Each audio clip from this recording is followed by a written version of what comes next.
Benvingudes i benvinguts a l'Orfeó Català de Mèxic.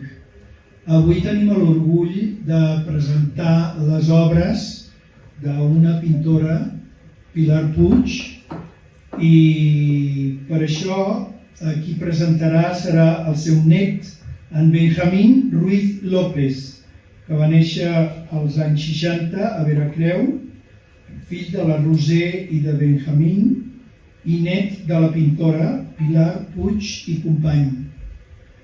La història de la seva família sempre ha sigut d'interès. És una línia de família catalana d'aquí de Mèxic. Lo voy a decir en castellano si gustan, aunque el castellano y el catalán son muy parecidos, ¿no? Pero bienvenidas y bienvenidos al Orfeó Català de México. Hoy tenemos el orgullo de presentar la obra pictórica de la señora Pilar Puig Company, y la va a presentar su nieto, Benjamín Ruiz López, que nació en Veracruz en los años 60, hijo de Roser y de Benjamín y nieto de la pintora. La historia de su familia siempre ha sido de su interés y bueno, pues adelante, Benjamín, bienvenido al Orfeó Català de Mèxic.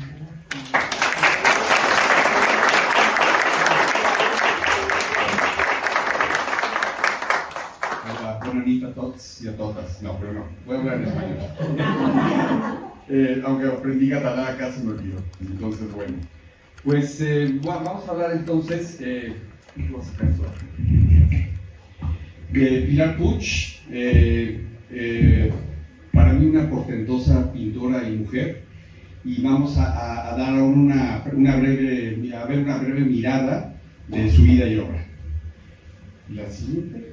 Y comenzamos con la primera. Bueno, mi yaya Pilar Puig Company, catalana, nacida en Barcelona en 1909, fue una pintora con una tremenda capacidad de visualizar y plasmar la belleza en un cuadro. Una artista en todo el sentido de la palabra, no solo en el arte, sino como mujer libre, bohemia, despreocupada y hasta cierto punto le gustaba ser elitista. En los siguientes minutos voy a hablar de ella desde un punto de vista particular. Pues a pesar de ser mi abuela, solo la vi 20 días de mi vida en Barcelona cuando yo tenía 12 años. A lo mejor lloro, entonces si lloro no se preocupen, no me duele el pie. En esos pocos días, junto con mis hermanos Miguel y Juan, fue que compartimos algo. Incluso me llevó a pintar el castillo de Castelldefels, ahí cerca de Barcelona, y nos pintó nosotros unos retratos que luego podrán ver ahí. Por lo demás, la yaya para mí eran sus pinturas, todas estas pinturas que las vi durante toda la vida en mi casa y que ahora las tengo yo también, y su particular firma, ¿no? que además tenía ahí una letra manuscrita muy especial y única en todas las cartas que nos llegaban siempre por correo, cuando se usaba el correo, de verdad, ¿no? Siguiente. En 1973 fuimos a España todos y fue un viaje memorable para mis hermanos y para mí. Fue memorable porque nunca habíamos salido del país y además era una época en la que prácticamente solo viajaba la gente acomodada e incluso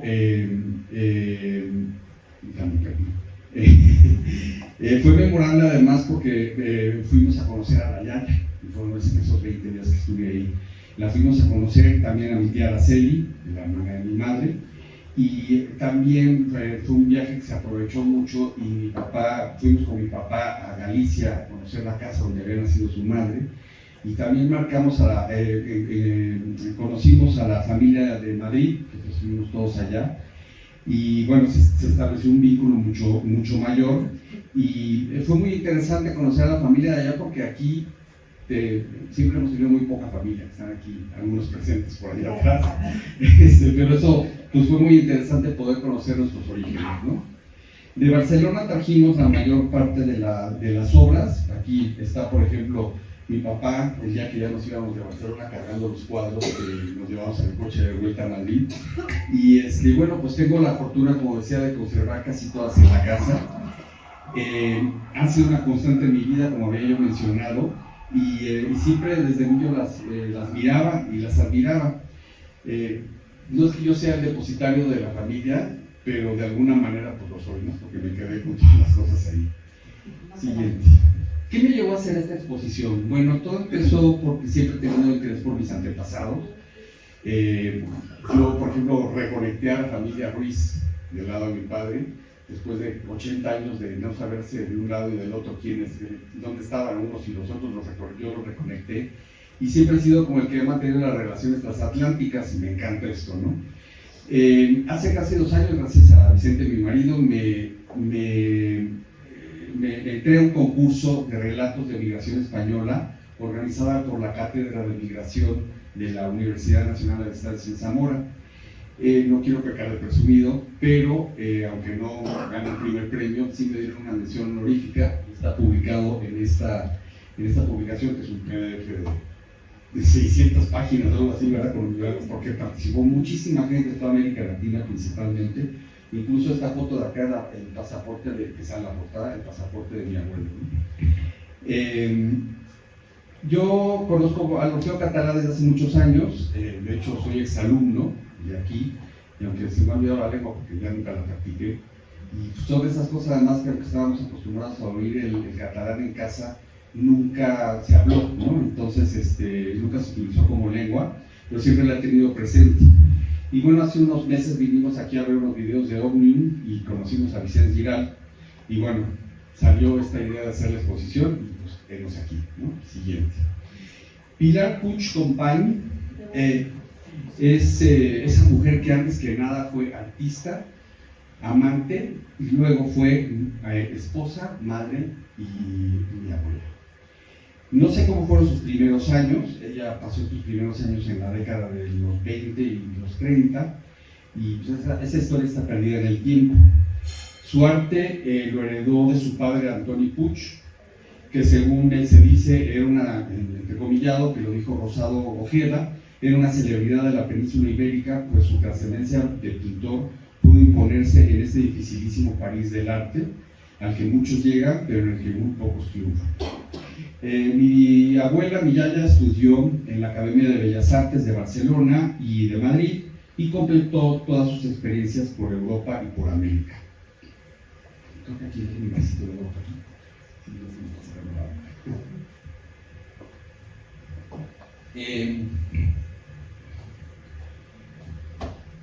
Montó varias exposiciones y conferencias de patrocinio oficial en México, España y Centroamérica, y tuvo muchas y muy buenas críticas, como las de los arqueólogos Blom y Berlín, así como de personalidades como el Dr. Atl.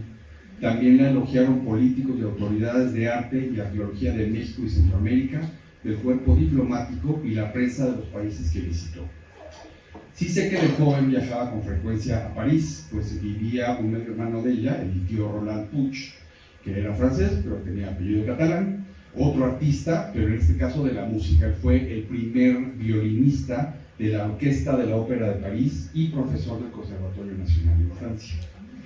En París, la yaya Pilar se codeaba con artistas. Ahí llevó una vida que muchas mujeres incluso hoy envidiarían y se asombrarían.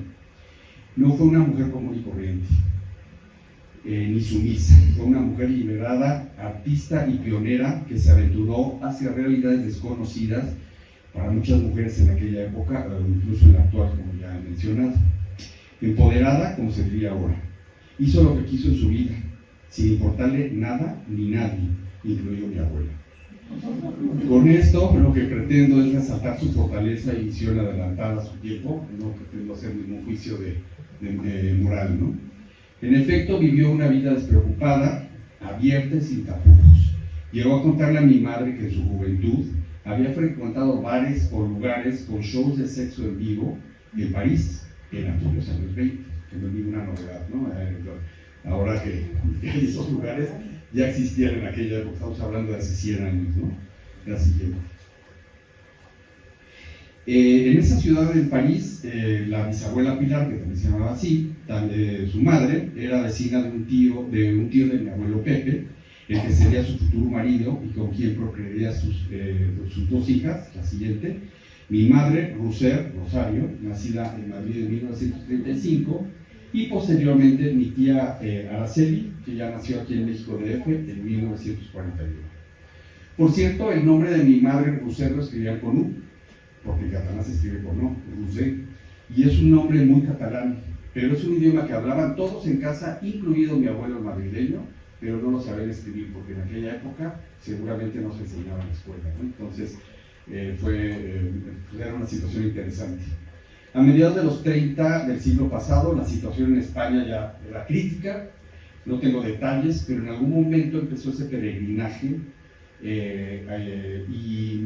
cuando empezó el avance franquista y empezó a empeorar las cosas, el abuelo mandó a mi madre a la Yaya a Cataluña, ¿no?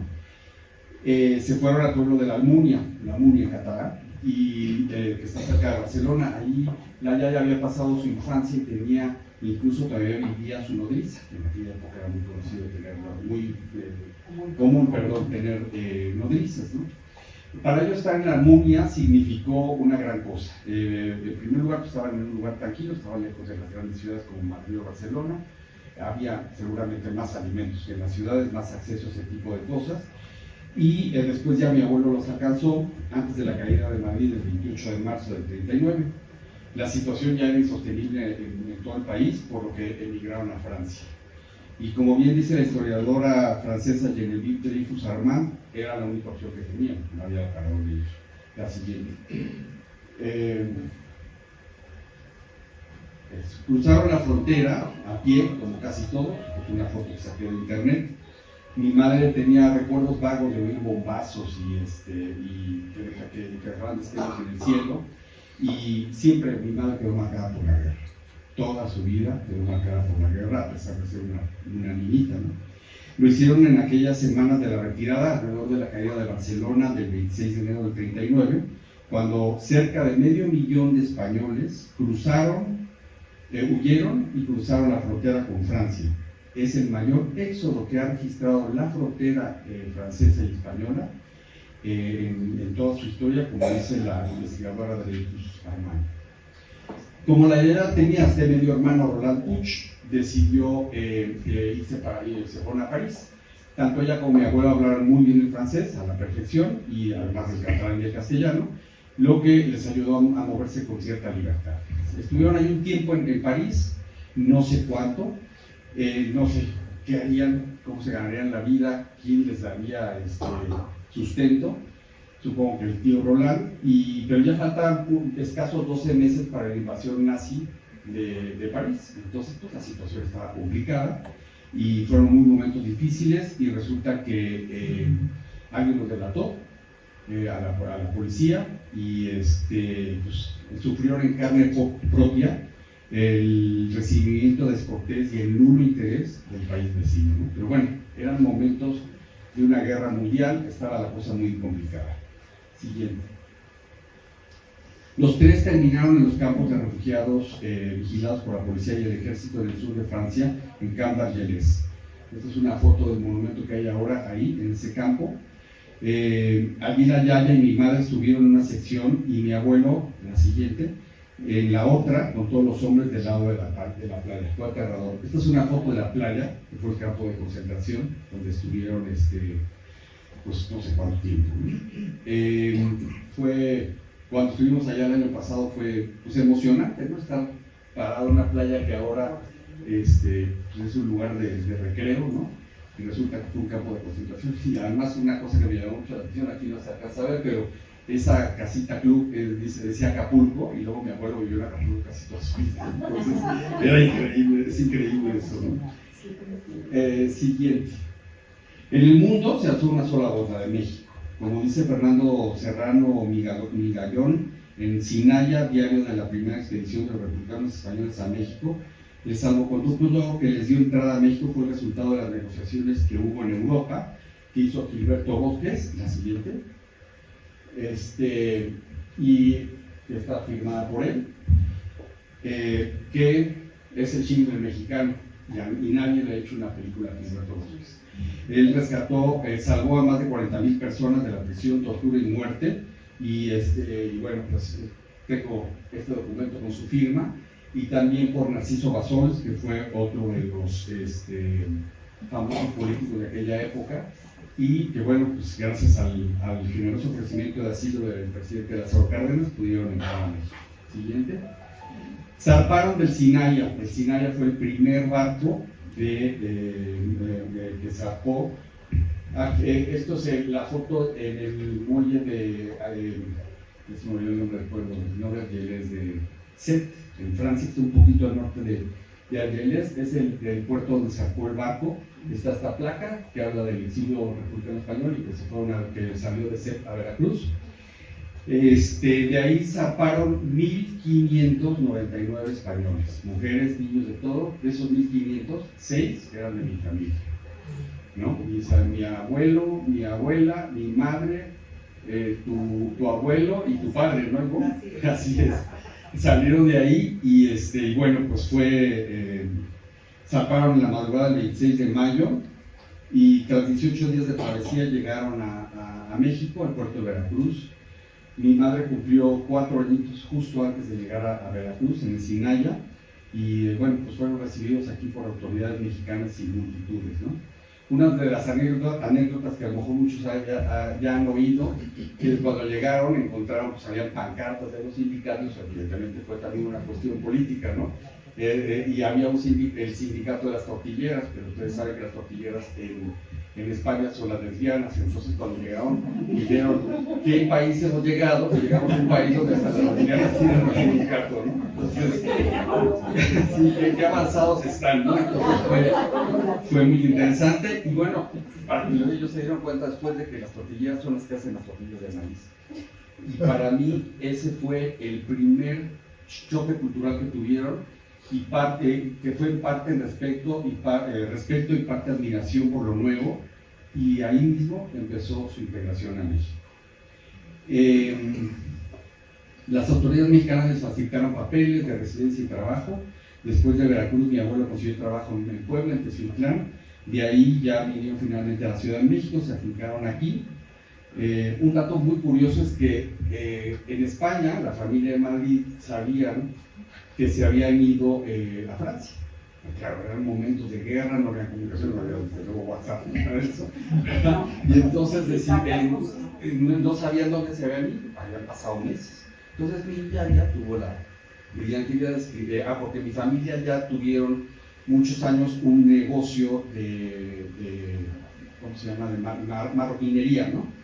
Y los López Valencia, y hacían un montón de trabajos con piel, y entonces mi yaya escribió una carta diciendo que quería que encuadernaran unos libros y no sé qué, que estaba en México y iba a hablar con su dirección, sin decir nada, porque sabía que estaban revisando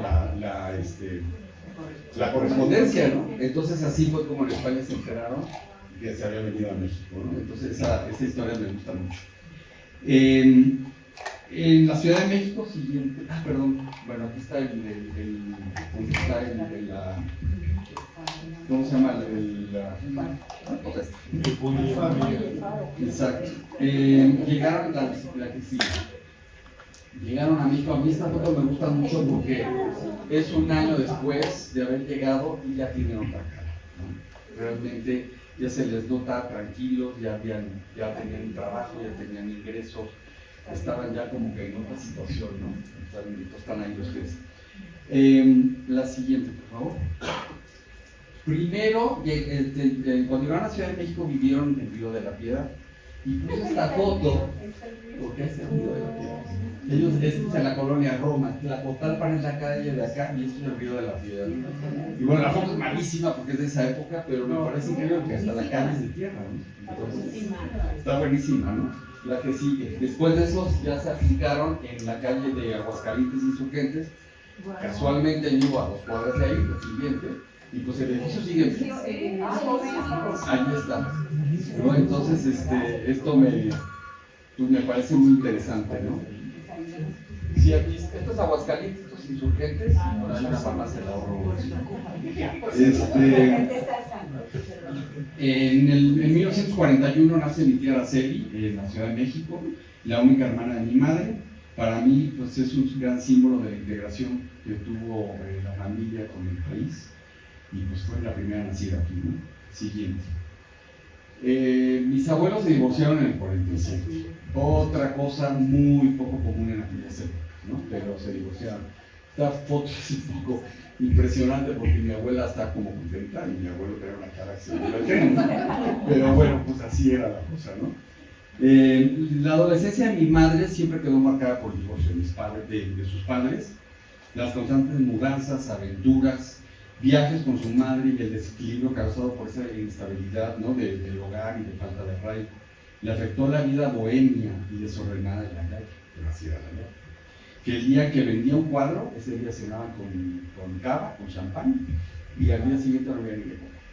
Entonces, así era. Siguiente. Sé que Pilar Puch logró en México ser una artista conocida. Yo pensaba que no había sido conocida, pero cuando me puse a escribir el relato este que les mencioné, me enteré que tuvo una fama mediana. De acuerdo con la investigadora Irene Barreno García, de las exiliadas Millaya, junto con otra artista, fue una de las pocas mujeres, que son palabras de ella, una de las pocas mujeres que conseguiría realizar exposiciones individuales durante los años 40 en México. Como bien señala Barreno, mi abuela experimentó una gran atracción por sus culturas mesoamericanas, al grado de publicar Los mayas en su esplendor en 1955, que es un compendio de grabados de las estelas mayas que hizo con el apoyo del gobierno mexicano, del que voy a hablar más tarde, no del gobierno, en esta colección que Vladimiro Rosado Ojeda, que ya lo mencioné antes, profesor de Lina, habla en el prólogo sobre ella y su reconocimiento en la época. Algunas de las cosas que dijo ya las he expresado aquí. Esta obra está en los archivos bibliográficos de Stanford, California, del Museo de Arte Moderno de Sao Paulo y del Museo Nacional de Antropología de esta ciudad. Ella estuvo en las zonas arqueológicas mayas de Yucatán, Palenque, Quiriguá, Guatemala y Copán, Honduras. Pilar Puch pudo orientarse para dilucidar sus valores vertiéndolos en una rica serie de dibujos de impecable técnica, de gran conciencia subjetiva y objetiva, de apreciables observaciones propias y de erudita información basada en las altas autoridades de la materia, dijo Vladimiro Rosado Ojeda. Y van a ver ahí, hay unas reproducciones en aquella pared, ya cuando terminemos, porque es una colección de 30 y tantas imágenes. Y bueno, Pilar Puch dedicó esta obra a sus dos hijas con esto. Dijo: esta obra queda unida a mis dos hijas, constantes compañeras mías, y al México que me dio patria. Siguiente. En este viaje también pintó a mi madre, creo que me la salté. Bueno, pues luego la vemos. Rosado Ojeda dice que Pilar Puch sabe mantenerse en un discreto equilibrio entre el orientalismo español y el razonador europeísmo francés. Sin embargo, en el estrecho contacto que tiene con México, hay en la madurez de su pintura una marcada y profunda influencia mexicana. Pintó muchos cuadros en México, tanto de personajes de la época como de paisajes y situaciones particulares. Voy a mostrarles aquí algunas fotografías de algunos de ellos, cuadros que muchos no sé dónde están. Por ejemplo, este de Xochipilli. Esto es tengo una colección de fotos de algunos de sus cuadros con explicaciones de al reverso, cuando tanto mi madre como ella notaban cosas a mano, ¿no? Y en este lo de Ofrenda de Xochipilli, de la exposición de Pilar Puch Compañía del 9 de mayo del 49 en la Ciudad de México, ella escribió: Xochipilli significa príncipe de las flores, dios de todo lo bello, de las flores y de las danzas, música y primavera y de los pájaros, según la descripción que está al reverso, como mencionaba. Le tenía tanto cariño que no lo vendió, una muestra de su admiración por México y lo mexicano. Pero lo he titulado la siguiente: Pagada, que de acuerdo con la propia descripción de su autora alcanzó gran éxito como asunto moral. A mí me parece increíble porque representa a esta mujer que se entrega por primera vez a la vida pública y tiene el dinero aquí que alguien le dejó, y la pobre está pues sufriendo, ¿no? El hecho de contarse como prostituta, pero con el dinero ahí. Me parece súper fuerte, incluso para ahora, ¿no? Y bueno, que causó revuelo en aquella época, ¿no? Esto también formó parte de su primera exposición del 23 de mayo del 43 aquí en la Ciudad de México. El tema a mí me parece estrujante, como decía yo, triste pero atrevido, y yo no sé si defendía a la mujer en general o simplemente estaba exponiendo una vulnerabilidad, ¿no? de la mujer. A mí me parece súper interesante este tema, ¿no? Siguiente. Se cuadra mi madre la pintó aquí de jovencita, tenía 19 años en San Salvador, cuando mi madre, ya contaré más adelante, estaba desesperada por estar ahí perdida en las selvas y todo eso, ¿no? La siguiente. No sé nada de pintura, aunque sí puedo reconocer cuando hay belleza, ¿no? Me gusta, en primer lugar, la perspectiva que tienen sus pinturas, como este cuadro de Salud, un pueblo medieval en Cataluña, en el interior. Que, por cierto, si van a Cataluña, sí vayan a Barcelona, por supuesto, pero vayan al interior, que es bellísimo. Todo el mundo viaja siempre nada más a Barcelona, y de veras en el interior hay unos lugares preciosos, ¿no? Creo que definitivamente sabía de perspectiva ella. Y la siguiente, después de 50 años, de haber visto este cuadro en casa, fuimos a Besalú el año pasado y pues yo lloraba porque me sentía metido en el cuadro, ¿no? Tal cual, está el lugar, está impecable y de verdad se lo recomiendo. Siguiente, me gusta también cómo aplicaba el color y esta manera en que combinaba y separaba también, ¿no? También admiro la siguiente, es una parte de este cuadro de Barcelona, bueno, que está acá, ya los cuadros, y que a mí me parece un poco de impresionismo. Vuelvo a decir, no soy conocedor de pintura, pero este detalle que puede parecer como muy confuso, pues al final te da una perspectiva de toda la ciudad. Es Barcelona de los años 70, no sé si finales de los 60, principios de los 70, y bueno, es precioso, ¿no? Está tomado desde el Montjuïc, que es un monte que está ahí cerca, ahí mismo, y bueno, ves todas las ciudades de acá arriba, ¿no? La siguiente, tampoco puedo dejar de lado la sencillez de una sonrisa, como este pastel, la siguiente, que hizo de la fotografía ella misma con mi madre, que me parece preciosa la sonrisa que tienen las dos ahí. La siguiente, mi madre de niña, son las dos, claro, que son, hizo este cuadro también de esta fotografía, la siguiente, que me parece espectacular, ¿no? La cara de pinga que tenía mi madre ahí, ¿no? Siempre digo. La siguiente, la soledad de estos barcos en la neblina, está tomada en Veracruz, y me parece súper bonito, es triste, pero muy representativo de lo que es, ¿no? Siguiente. Su experiencia de vida abierta, aunada a su admiración por las culturas prehispánicas y como consecuencia de la libertad que le dio el divorcio, porque finalmente se liberó de eso, se llevó a sus hijas y se fue a viajar en 1954 por México y Centroamérica. Aquí muestra una de las casas típicas que pintó de Yucatán, en aquella época que eran de verdad con la palapa y todo esto, ¿no? Y siguiente, viajaron en una época en la que no existían las zonas arqueológicas como las conocemos hoy, ¿no? Con sus baños, sus entradas, donde pagas el boleto de tal, eso no existía en aquella época. Ellos llegaron cuando no había, estaban en medio de la selva, las ruinas, ¿no? Y fue impulsada por su espíritu aventurero. Y mi abuela se llevó a mi madre y a mi tierra Celia a recorrer estos sitios mayas de México, Guatemala, Honduras y El Salvador, en una aventura apasionante y a la vez arriesgada, porque pues, 3 mujeres solas en medio de la selva había estado complicado. Mi madre nos contó 1001 veces sus andanzas de aquella aventura, parte con emoción y parte con hastío, ¿no? Ella hubiera deseado mejor quedarse en casa y haber sido una adolescente normal y haber sido a sus fiestas y tener amigos y todo eso, ¿no? A cambio de eso, pues, estuvo en estas zonas selváticas y calurosas, mal comiendo, mal durmiendo. A mi abuela eso no le importa, ella le daba igual.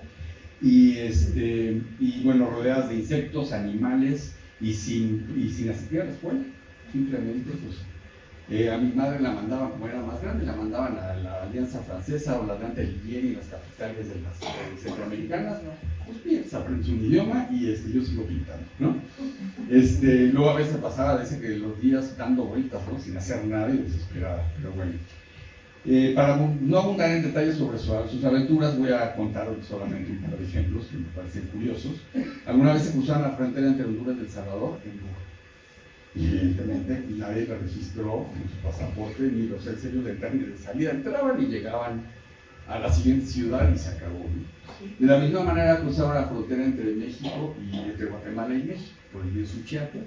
Se subieron a un armón, de esos que así, ¿no? Y pues entre las tres empujaron el armón, no sé cómo decirlo, y la Yaya les, para cruzar su chat, ¿no? Y la Yaya les dijo, a ver, vamos a cantar el himno guatemalteco, ya se lo había aprendido, me llevaban veces ahí, el himno guatemalteco, y llegaban a la mitad cantándose el mexicano. O sea, se le ocurría ese tipo de cosas, ¿no? En otra ocasión estaban en Copán, Honduras, y estuvieron conviviendo con unos estadounidenses que pues, se decían que eran arqueólogos, y bueno, pues ahí platicando con esta gente allá, me hablaban español y eso, y después se enteraron que no eran arqueólogos, que eran espías. Eran espías del gobierno americano porque dijeron, ¿qué hacen estas españolas refugiadas? Comunistas, ¿no? ¿Qué hacen aquí, no? ¿Qué están haciendo? Vinieron a hacer un relajo político. Pero claro, eso le valía un comino, ¿no? Y no hizo nada, no estaba haciendo nada de eso más que pintarme. Bueno, eso es todo un detalle de la Guerra Fría. Perdón, la siguiente. Aquí están dos fotos de mi abuela en las ruinas en aquella época. La siguiente. ¿Y subida? Sí, ella se subía y hacía lo que quería, y con vestido, no con pants.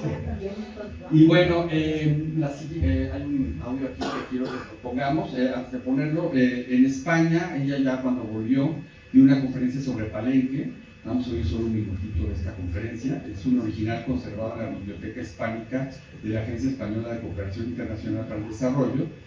Y precisamente Irene, la investigadora, me hizo notar el acento de exiliada que le llaman a los italianos, ese acento que no pronuncian la T ni nada de eso, aunque creo que los catalanes no siempre la pronuncian, ¿verdad? Cuando hablan el castellano. Pero bueno, empezaban a mezclar los acentos, y que era para la cuestión de integrarse, ¿no? Cultura maya. Distinguido público, representa para mí un placer hallarme entre ustedes y poder hablar de mi estancia en Palenque, habiendo conocido Yucatán y Chiapas, lugares que me dieron el impulso de seguir estudiando el imperio de los mayas, teniendo más tarde la oportunidad de permanecer en Quiriguá, Guatemala, y Copán, Honduras, pero en esta ocasión solo nos ocuparemos de Palenque. Cuando se pisa el terreno de los mayas, cuando se tiene contacto directo con el sureste de México, es cuando se despierta en uno el interés de interpretar y averiguar esta gran civilización extinguida. De todas las culturas indígenas mexicanas, la que más me ha interesado es la maya, la que más de cerca he vivido, y es precisamente sobre esta antigua raza y su cultura la que escribo para hablarles a ustedes de mis impresiones artísticas y personales.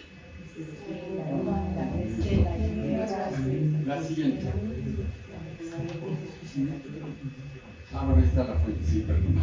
Bueno, ellos después de todo este viaje, las tres volvieron a la Ciudad de México. Mi abuela pintó a varios personajes de la vida nacional del país. Rosado Ojeda habla sobre Pilar Puch como el retratista que valoriza el modelo de esta unidad perfecta de armonía, de equilibrio que debe haber entre la personalidad del sujeto y el modo de sentirlo por parte del artista.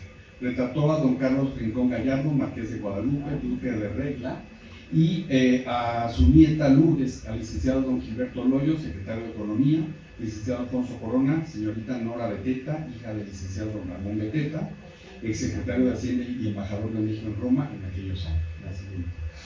Mi madre hablaba mucho del marqués de Guadalupe, que pertenecía a una familia aristocrática que gustaba de conservar el título, a pesar de que en México no existen los títulos aristocráticos nobiliarios, perdón, desde hace mucho tiempo. En este óleo de 1945 está don Carlos Rincón Gallardo, marqués de Guadalupe, duque de Regla, y mi yaya escribió que es un cuadro de trabajo inaudito por el traje de charro con incrustaciones de plata, espada y pistola, también de plata, bordados en oro al relieve y botonaduras con cadena de plata. Siguiente, dato curioso, en 2007 mi madre contactó a los descendientes del marqués, los visitó en su casona que está aquí en la colonia Roma, y pues pudo constatar que ahí sigue el retrato del marqués de Guadalupe. Yo encontré algunas diferencias, por ejemplo aquí, ¿no? en esta parte de la silla, pero básicamente es el mismo, parece el cuadro que ella hizo, ¿no? Y bueno, pues esto me pareció interesante, que todavía estaba en esa época el cuadro, ¿no? Mi yaya tuvo su última ocurrencia de aventuras y decidió irse a Cuba con sus hijas. Y bueno, entre tantas cosas. No sé cuál fue su motivación, pero estamos hablando de 1958, cuando ya la situación en la isla estaba muy complicada. Castro ya estaba en las montañas y mi madre recordaba que ya se había muchas naciones ya abandonadas de gente que se había ido porque venía un régimen comunista. Mi madre decidió regresarse a México antes, la yaya y mi tía se quedaron, volvieron al poco tiempo, y en esas épocas es que concibe su última andanza. El gobierno de Franco había propuesto la repatriación de aquellos españoles que no se hubieran involucrado en cuestiones políticas, y como a la yaya no le importaba la cuestión política y mi madre era una niña y mi tía Araceli había nacido en México, decidieron regresarse a España. Entonces, como quería llevarse todos sus cuadros, pues se fueron a Veracruz y iban a ir en barco. Pero ahí, pues, partieron, bueno, en enero del 60, mi madre ya nos acompañó. Y mi madre conoció a mi padre un mes antes de salir. Es una historia muy bonita y romántica, pero no la voy a contar ahora porque es un poco larga. Pero aquí la cuestión es que mi mamá decidió quedarse también porque quería vivir ya su propia vida y dejar de andar siguiendo así tantas cosas, ¿no? Y entonces decidieron quedarse. Y bueno, a mí en este sentido me sorprendió la valentía de mi madre, porque cuando se fueron al muelle de Veracruz a despedir el barco, y resulta que pues, ya se fue el barco, se perdió en el horizonte, y mi madre pues, estaba abrazada o agarrada del brazo de un señor que cuando se dio cuenta pues, era su esposo, y apenas se lo conocía hace un mes. Entonces pues fue una situación especial, y bueno, al menos a mi madre le quedaba aquí su padre, ¿no? Siguiente. La yaya y mi tía Araceli vivieron primero en Marbella y finalmente se fueron a Barcelona, donde mi tía Araceli trabajó muchos años en la Tigra de Barcelona. La yaya Pilar murió en el 94 en Barcelona, mi madre en 2012 aquí en la Ciudad de México, y mi tía Araceli apenas este pasado 29 de marzo en Barcelona. Su hijo Miguel Ángel es nuestro único, bueno, no nuestro, de mis hermanos y de mí, nuestro único primo hermano nacido en Barcelona y vive en Igualada. Para mí ha sido una enorme ilusión y gusto reencontrarme con él. Él sí vivió con la yaya, no los 20 días que yo viví con ella, y por eso les voy a presentar aquí un video en donde nos saluda a todos. Benvolgudes i benvolguts amics catalans a Mèxic. Us saludo des d'Igualada, a la comarca de l'Anoia. Soc Miquel Àngel López Puig, el net de la Pilar Puig Company, la iaia, per mi. I vagi per endavant un agraïment per dedicar-li aquest record. Intentaré resumir-vos en poc temps qui va ser la Pilar i el record que jo en tinc, i se'm fa difícil, la veritat, resumir-ho en poc temps, però bé, ho intentaré. Vaig viure amb ella jo els primers 15 anys de la meva vida, als anys 90 ens va deixar, i als 80, a principi dels 90 vam viure a Barcelona, i us puc dir que era una dona única, i que probablement l'expressió que més vaig sentir al meu entorn quan la gent es referia a la Pilar era geni i figura. Per tant, us podeu fer perfectament una idea de quin tipus de senyora era. Era una dona de molt caràcter, molt independent, molt talentosa, molt apassionada de tot allò que va fer, i probablement va ser una dona molt avançada al seu temps, perquè sempre penso que va fer tot allò que no se suposava que havia de fer pel context, per l'entorn, pel moment en què vivia, no? I segurament, sense pretendre-ho i sense saber-ho, ella va ser el que jo considero que va ser una gran feminista dels anys 50-60. No? Va ser una avançada al seu temps, com us deia.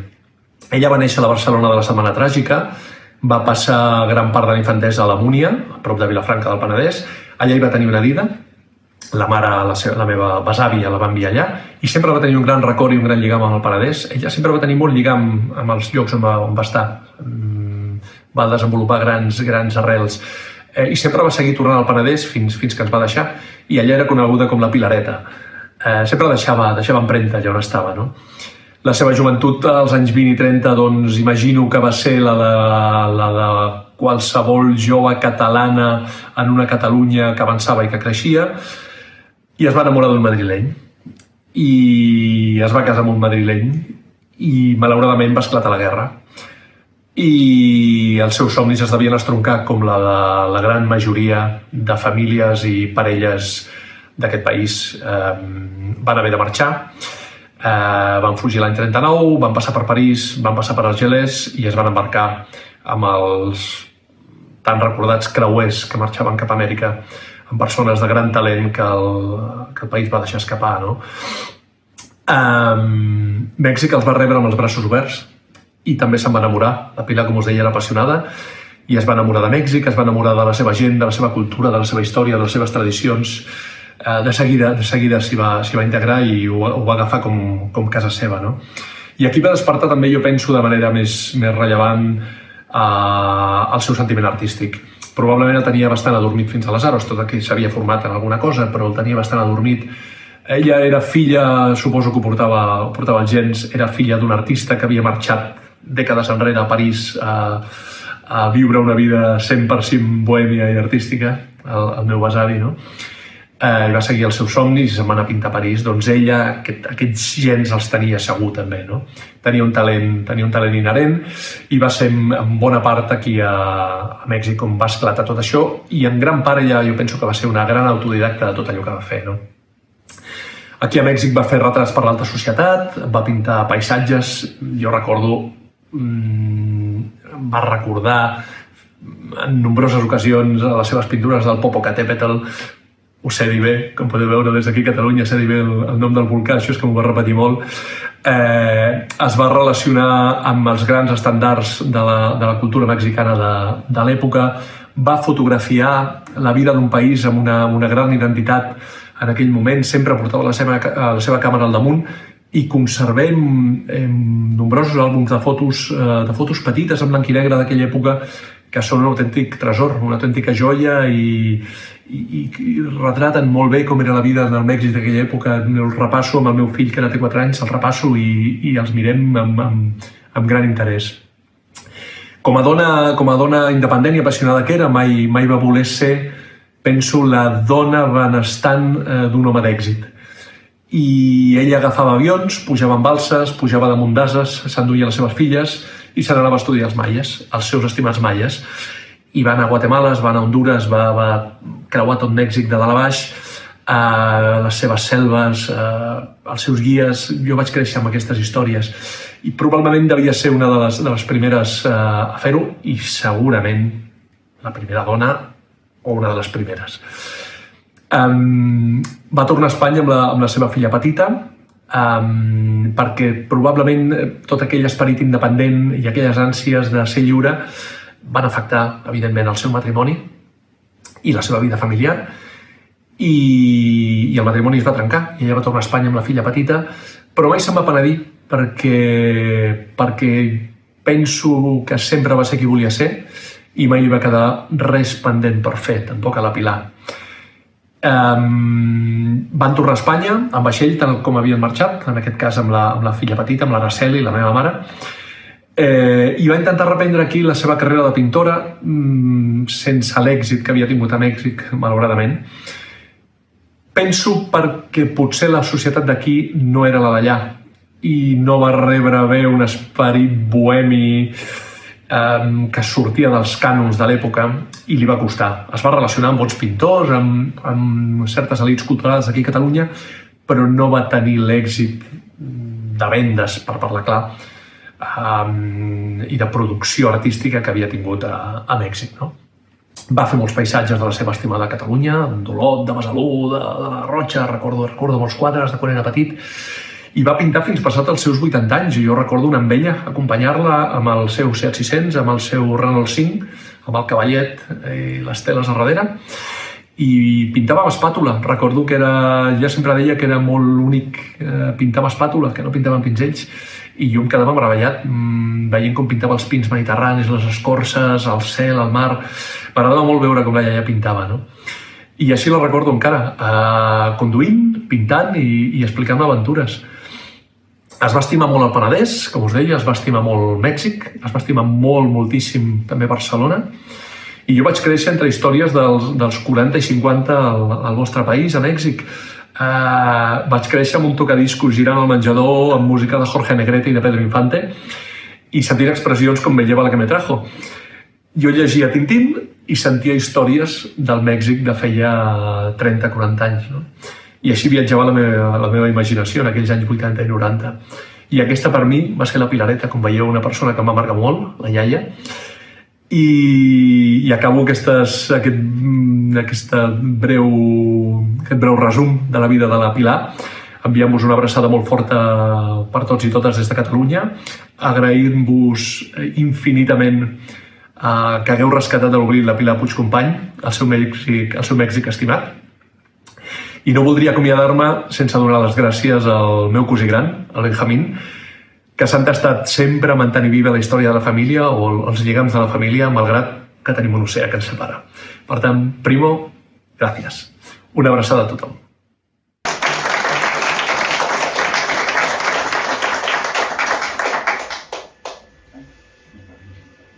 En fin, pues para finalizar aquí, yo hablo mucho de mi madre, mi abuelo, mi tía y mi padre, personajes que merecen otra historia aparte, todas historias apasionantes e increíbles.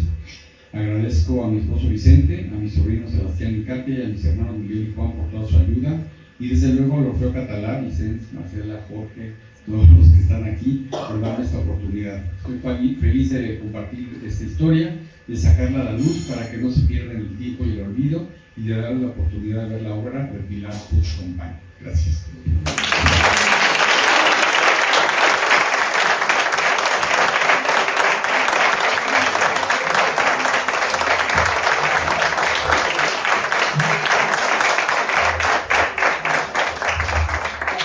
Muchas gracias, Benjamín, por esta presentación fantástica de tu abuela Pilar Puigcompany.